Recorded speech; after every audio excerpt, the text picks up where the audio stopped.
আমাদের মানিকগঞ্জে বাটোরা গ্রামে এই ঘটনাটি আজকে ঘটে। এরকম গাড়ি পড়ে যাওয়া, গাড়ি মুখোমুখি লাগা, এরকম ঘটনা আমরা অনেকই দেখেছি। কিন্তু এই গাড়িটা এই জায়গায় পড়ে যাওয়ার একটা অন্যরকম একটি কারণ আছে। তার আগে বলে নেই, এই গাড়িটা হচ্ছে যে হলুদ পাঞ্জাবি পরা যে ভাইটি, এই ভাইটিরই এই গাড়ি। ভাই, যার যায় সেই বুঝে তার কষ্টটা। পিলারের কারণে গাড়িটা এখনো এখানে বেজে আছে, তাহলে হয়তো আরো নিচে পড়ে যেত। সোজাসুজি পিলারে এসে লেগে গেছে। পিলারে বাজার কারণে নিচে নামতেছে না এবং কি এই গাছটাও নামতেছে না। হঠাৎ করে আমি বালির ট্যাক যাইতেছি, ওই সময় এই ঘটনাটি আমি দেখে আমি এখানে গাড়িটা ব্রেক করলাম। পরে ভাইকে একটু সাহায্য করতে চাইলাম যে ভাই কিভাবে কি সাহায্য করব। ভাই বলল ধন্যবাদ, আমি একটি গাড়ি আনার চেষ্টা করতেছি, তো গাড়িটা আসতেছে আমার এই গাড়িটা উঠাই দেওয়ার জন্য। পরে বললাম ভাই ঘটনাটি কিভাবে ঘটেছে একটু বলবে। ওইখানে আরো মানুষ ছিল, কিন্তু এই জায়গায় কিছু ছোট পোলাপান ছিল। ছোট ভাইদের কাছে জিজ্ঞেস করলাম এই ঘটনাটি। একলা একলাই পড়ছে না?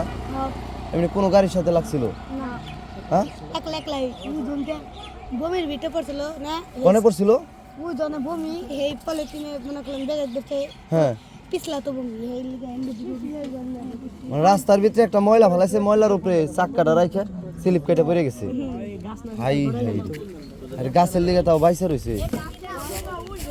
বিশেষ করে এরকম মানুষ আমাদের রাস্তাঘাটে অনেক ঘোরাফেরা করে, যারা রাস্তার ভিতরে ময়লা আবর্জনা ফেলে। ভাই দেখেন, ছোট্ট একটা বিষয় নিয়ে কত বড় ক্ষতি হয়ে গেল এই ভাইটি। তো আমরা চাই এরকম ঘটনা যেন না ঘটে। ময়লাগুলো সবসময় বাহিরে ফেলার চেষ্টা করব। ভিডিওটি অবশ্যই শেয়ার করবেন, যাতে মানুষের একটু বুদ্ধি আসে। সচেতনমূলক ভিডিও পেতে অবশ্যই আমার পেজটি ফলো করবেন।